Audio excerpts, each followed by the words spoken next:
All right, so it looks like I'm live. I've never actually done this before, so this is my first ever live stream here. I don't know if it's going to be able to be heard, and honestly, I don't know if anyone's going to actually watch it or not. So if you do happen to come in, hey, look, there's somebody that, let me see, what does that say? Jesus? Thank you for coming. You are the first person ever to see me on the live stream, and it's possible that you may be the last person ever to see me on the live stream. Because I'm a little nervous about doing this. Boy, this is more difficult than I thought. Aisha, thank you.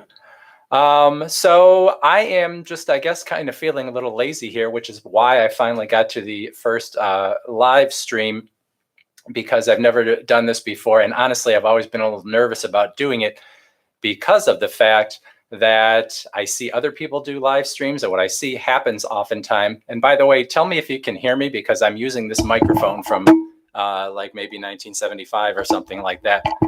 And I don't really know if it's working super well or not.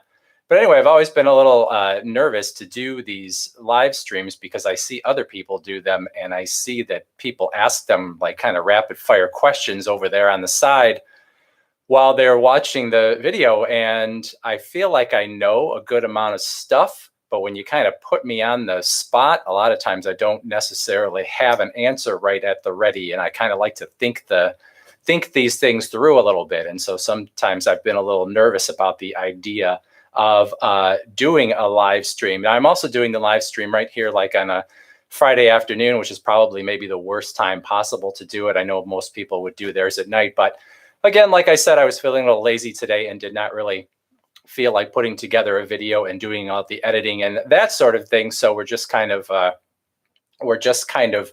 going for it here. So anyway, the title that I put on the live stream here is about this proposed 15% interest rate cap on credit card interest rates going forward. Now, this was proposed or put out there on the news yesterday by Bernie Sanders and Alexandria Ocasio-Cortez.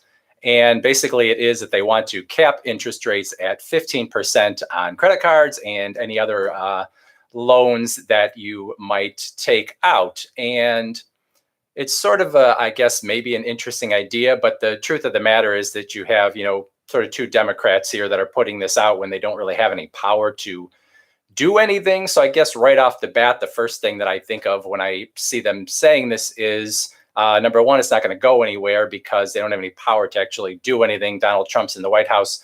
The Republicans are in control of the Senate. So, they can kind of propose anything they want to, but that doesn't mean anything is actually going to happen. And of course, Bernie Sanders is running for president himself. And Alexandria or Ocasio-Cortez is kind of, I don't know, sort of in a similar mindset, I guess you could say, politically to him. So it makes sense that he would want to kind of team up with her and maybe get her fans to be his fans, although I'll bet just to a certain extent they probably are already. So thank you guys for coming in, the people that are here. I do appreciate that. So anyway, I was thinking about the, the situation here, and one of the, the questions I had was, or the thought process in my head was, okay, well, of course this isn't going to happen. It's going to be at least 2 years before there's even any possibility of this happening, because you'd have to have a Democrat in the White House and you'd have to have a Democratic Senate. You'd have to have Democrats across the board for there to be any chance that this would actually happen. But so the question is, just pretend that it did happen. Pretend we got to a place where we put a 15% cap on interest rates for credit cards and anything else. What would that kind of look like? What would happen? And there were a few thoughts that I had about that. I think the sort of the easy thought is that you would probably have an increase in interest, or not interest rates, increase in fees. So, one of the things that happens now, and I know a decent number of people that watch this channel tend to be in sort of the middle tier in terms of credit scores, or at least those are the people that I probably hear from the most in the comments. And one of the things that you see a lot of times from issuers that kind of focus on middle tier or lower credit scores is the fact that they may have different tiers in terms of how they do do their interest rates and how they do their annual fees. So you may have a situation where there is a no annual fee card if your credit score is a little higher, and then if your credit score is a little worse, that's when they put an annual fee, and that's when the interest rate goes up. So I could see there being tiers that sort of are a little different than they are today, even from the major issuers, if you were to cap things off at 15%. Because basically what they would probably do is the very, very, very highest scores could maybe still get those no annual fee cards.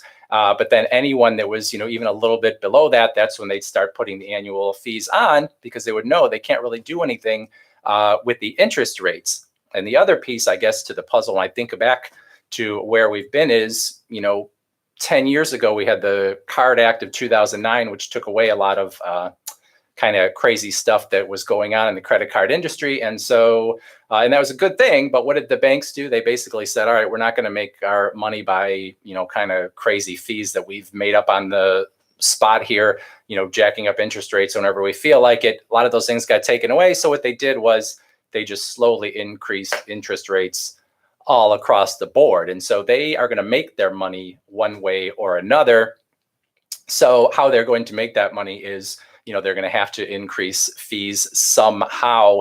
And, is that any better if you are someone that holds credit cards to, not have a higher interest rate, but now have, annual fees on the cards that you have? Somehow they're going to make their money. I'm going to take a second here and look here. Thank you guys all for coming in. How to Build Credit TV. I've watched some of your live streams. I think you're a little more smooth on them than I think I'm going to be, but we're going to experiment here and see how it goes. I recognize some of these names from comments that I see on the site. Thank you all for stopping in here. So the next thing I would say about this idea of the 15% cap on interest rates is obviously there's a rewards component that then comes in. If you want rewards on your credit cards, obviously, there is the possibility that those would get scaled back because of the fact that that is a cost of doing business. So if you can't make as much money off of interest rates, then obviously you are going to look for ways not only to charge more, but also to sort of, not spend as much in terms of, getting your, it's not spending as much in terms of what the costs are of doing business. So that's sort of the next piece of the puzzle that I think comes into play here. You're going to have to scale back your rewards to some extent, which means, again, probably the people with the highest credit scores are still going to get more access to those. But, if you're a little further down, it's probably less likely that you are going to see that as something that you are going to have as an option.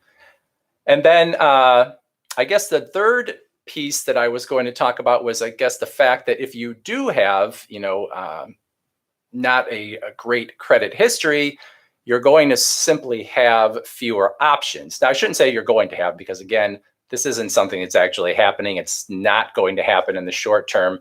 I can't even see it happening in the long term, to be honest with you, because I think that even with, Democrats in complete control, there is, to some extent, a desire to have a credit market that works, not a credit market that is so compact and so few people having access to it.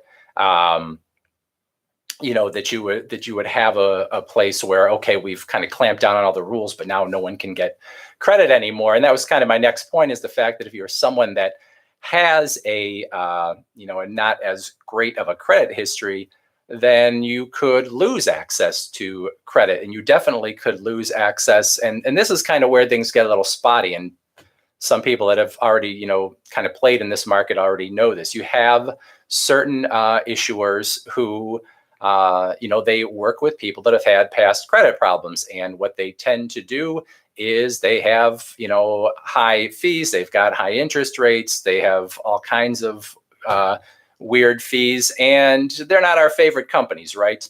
But the thing about them is they do fulfill a need to a certain extent. And so do we want those companies totally to go away? Do we want those companies that are offering, those small credit lines and that sort of thing to go away? Yes, they're charging a lot, but if you have a bad credit history, if none of those companies existed, then it would be a lot harder to get back on your feet. There's secured credit cards, which I always talk about as being the way to go for many people, but a lot of people don't want to put down that deposit or can't put down that deposit in order to get these cards. So if those companies go away, is that a great thing for the credit market as a whole? I'm not sure. Is Citibank and Chase and Bank of America going to work any harder to, deal with those customers, or is there just going to be sort of no option to sort of get yourself back on your feet again? Now, some of these companies I would love to see go away. First Premier can disappear off the face of the earth, as far as I'm concerned. So some of them, I think, really do take the position, and they are the predators that are trying to, get all your money and, give you not a whole lot in return. But some of them are, I don't know if honest is the word. I guess they are, to some extent, trying to play it down the middle. They obviously want to make their profit, but then they also, are giving you an actual service, and because you have a bad credit history, you have to pay a little more for it in order to sort of get yourself back on your feet again. So if you cap interest rates at 15%, a lot of those companies just go away. They can't really make it work because they can only charge you so much in fees, in order to get you into a card to begin with. And so some of those companies just go away. And is that a good thing? I don't know that it necessarily is. I'm going to take a break here and look at some of these comments. I haven't had a bank account since Washington Mutual. That has been a while. Then you have socialism. Now, see, here's the thing. This is one of the things I'm thinking. The first live stream, I'm going to wade into something talking about politics, and that's not really something that seemed like a very smart thing to do, but it was something that I thought was interesting that had come out here. Obviously, it is a political issue, and the financial issues come into politics a lot, but things that are sort of specific to the credit card industry and maybe sort of like what I think of as our everyday personal finance are not talked about quite as much.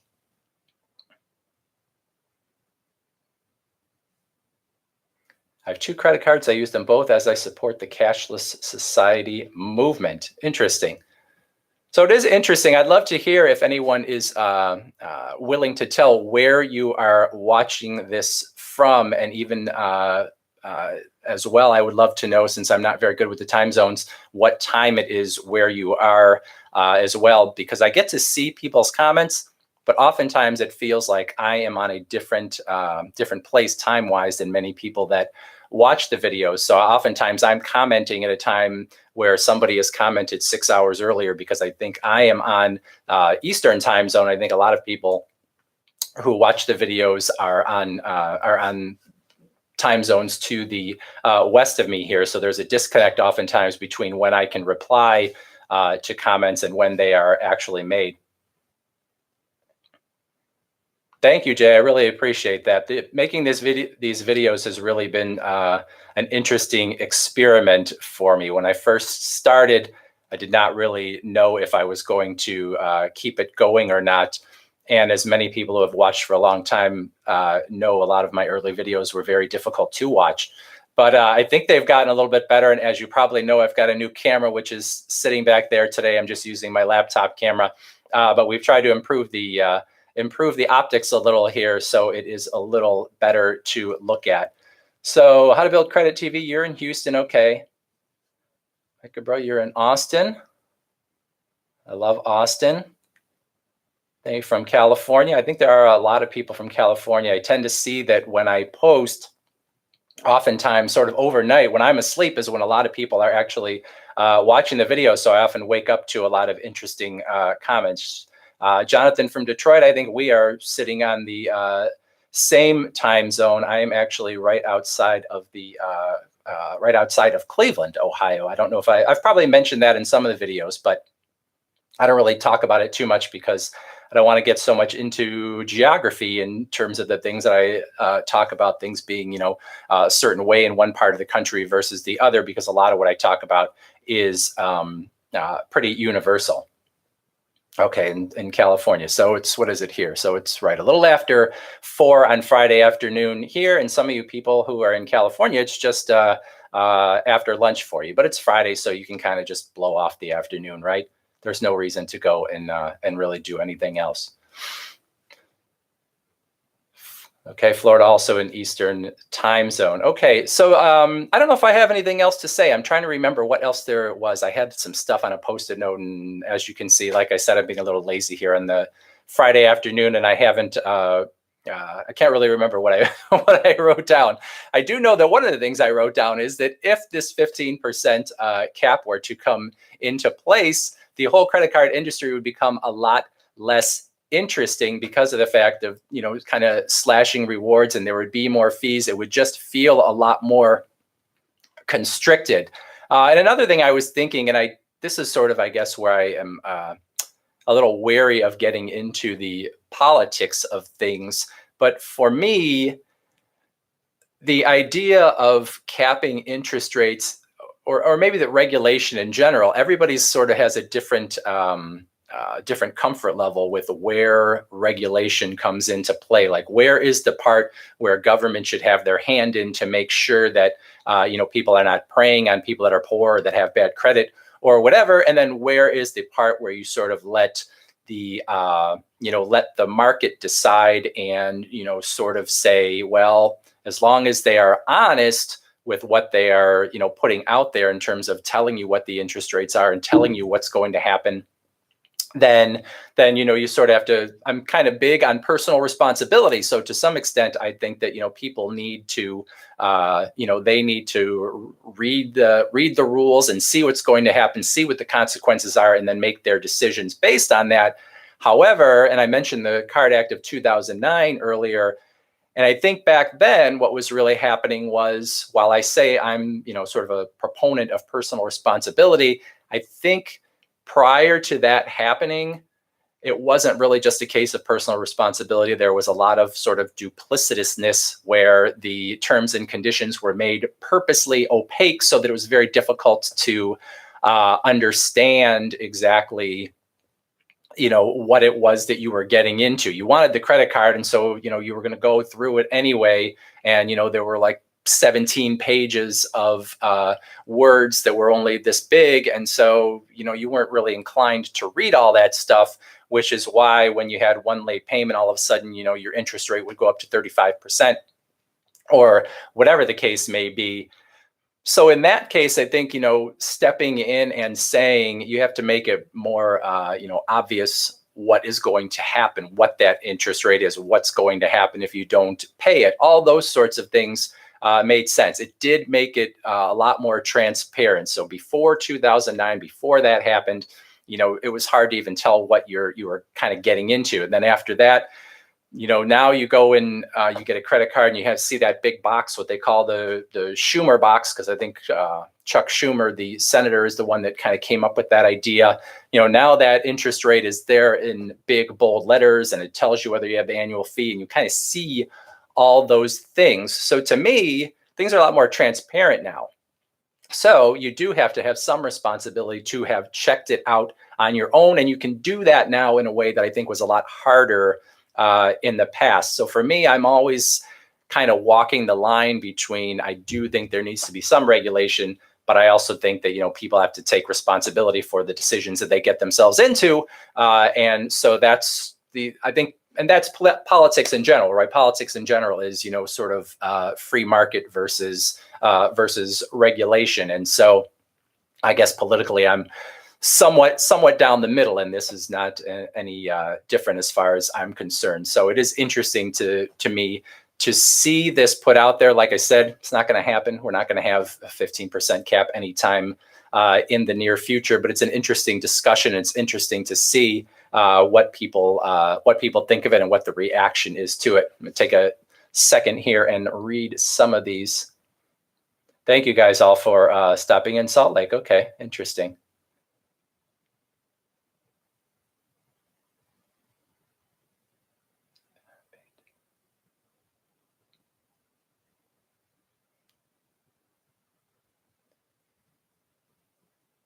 Chris, when you say someone in politics has a lot of credit card debt on a 30% card, who are you talking about?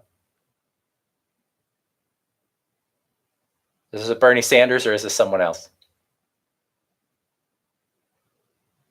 I can't keep track of who's got the credit card debt and who doesn't, but it's definitely true that many politicians, talk about what they want, but they aren't necessarily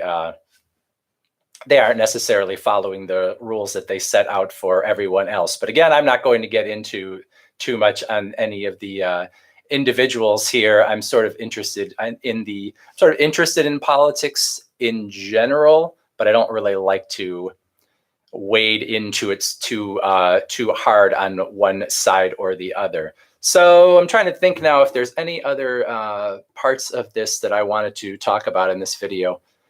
I was writing some things down and I thought I was going to say this and this. Like every day when I come up with these videos, got to come up with a topic and then you think about what are the things you want to say and then what order makes sense to say them in.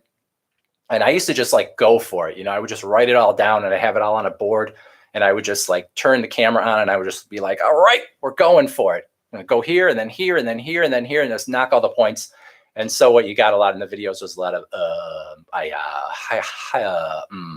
So there was a lot of ums and whatever. And so I've recently tried to edit it down a little bit more, but it obviously takes some work to make that happen. So this is why I'm experimenting with the live stream today. So I think that's pretty much all I have. Do you guys have any questions or anything interesting going on with your own credit cards or anything that you want to throw into the mix here? I'd love to, react to them if I can. Mississippi Delta. Okay, pretty interesting. Salem, Massachusetts, home of, what is that, TST? You're gonna have to tell me what TST means.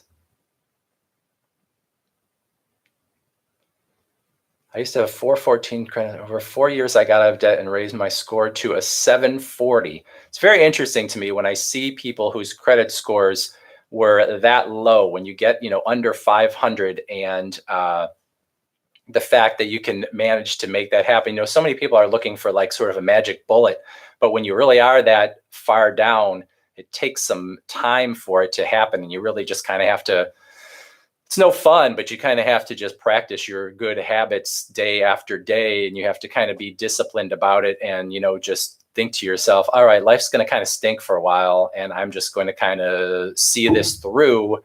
And, I'm kind of an impatient person myself. So I always have a little trouble waiting for that, that reward down the line. And so when you do get yourself into some, some credit trouble and you have that credit score down, it is difficult to stay disciplined when you're trying to, get back out of it again. But you keep doing the right things and it does happen, even though it can take a while. How about a question and answer set? I would be happy to give it a shot here. My credit.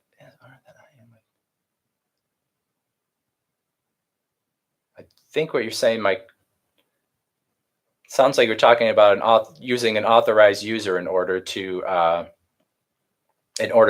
boost your credit. That is a good idea when you can make it happen. I'm not quite sure what to do with the Satanic Temple. That kind of doesn't really fit into what I was getting into here, but I'm gonna let that go for now.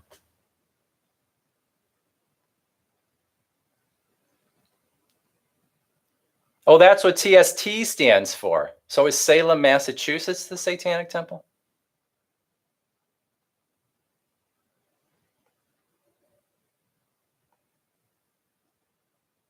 I shouldn't talk about the Satanic Temple anymore. I think we're going to go off to a different topic from here on out. Does anybody else have any other questions or anything that they want to talk about or anything that they want to offer up? Otherwise, I think I'm going to wrap things up pretty soon. Travel with Aaron. Only thing is you have to watch out, make sure they have great credit. Talking about authorized users, yes, that obviously is something that you have to watch out for, because when you're an authorized user, you essentially are the same as the person whose credit card you are on. And so, if their credit is bad, it might start out good. And if they do something wrong, then that's going to reflect on you as well. All right, credit from a 429 2 years ago this month to 753. That's very good. Makes sense. And it's history. Okay, that makes some sense. You're right.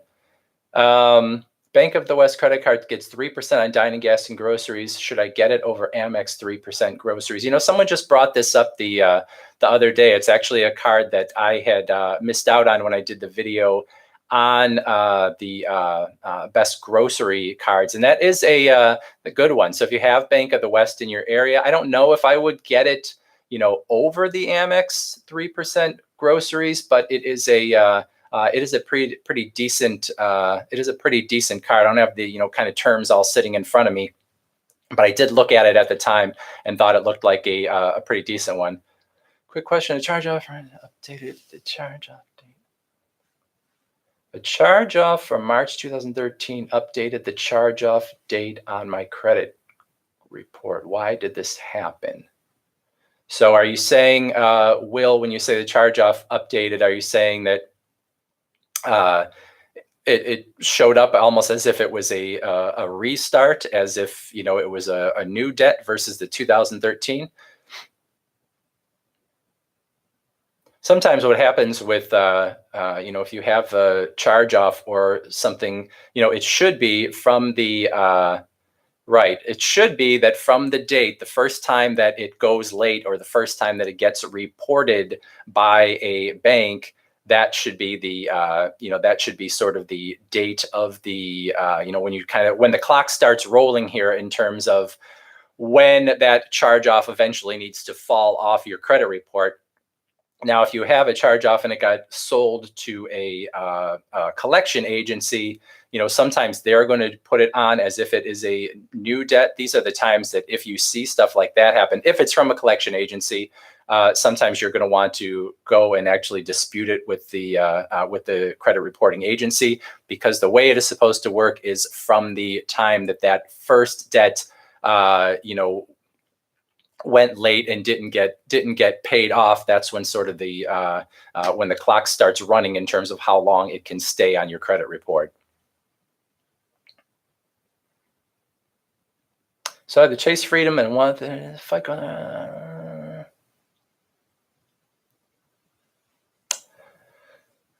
Okay, so there's a question, DC Shaggy, you're talking about the Chase Freedom Unlimited with a FICO around 730, but kind of a thin file and 5 inquiries on your credit report.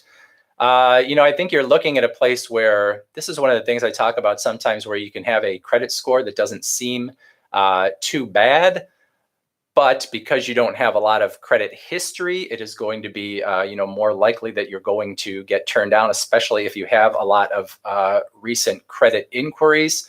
So, I always hate to tell people what they should do specifically, but for me, I look at it and I say, if you don't have a very long file, even if your credit score is higher, you can't go by that credit score alone, because credit card companies are going to look at your recent history, how often you've been going after credit, and how much credit you have overall. Sort of a weird thing, because we talk about how a credit score comes together, and those things are all supposed to sort of be baked in there, and that's how you get a credit score, right? The idea of how long it's been since you got your first credit card or your first loan or whatever is supposed to be part of your credit score, and how many recent inquiries is supposed to be part of your credit score. But despite all that, oftentimes banks will use that credit score as sort of a starting point, but then they're still going to look at some of those specifics before they make a decision. And so the shorter your credit history, the more recent inquiries are going to hurt you.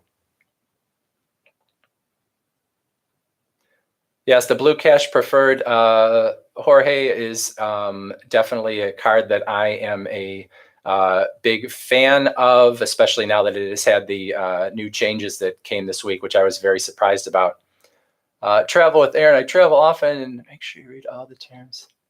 I lost money when WOW Airlines went out of business. Yeah, that was a very strange situation. You don't expect that you're going to put money down with an airline, and then when you go to actually take your trip, the airline's not going to exist anymore.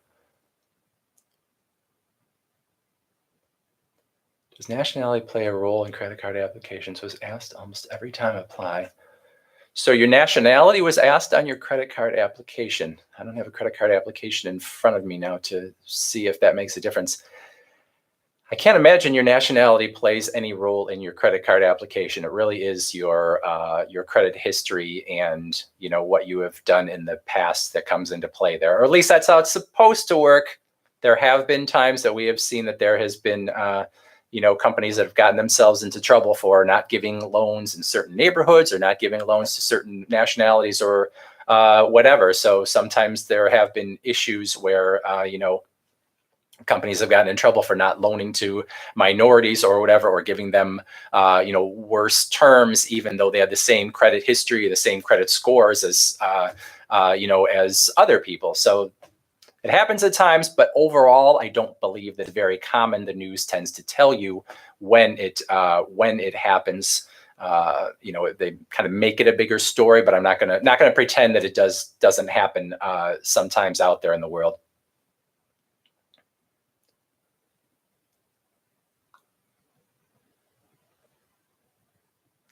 All right, Jesus, thanks for coming. You were my first ever live stream comment. You are absolutely right about that. And actually, I think I am going to wrap things up here. Thank you guys all for coming. This was a interesting experiment. I actually liked it better than I thought I was going to. I was very nervous about doing it and sort of trying to look in the camera and think.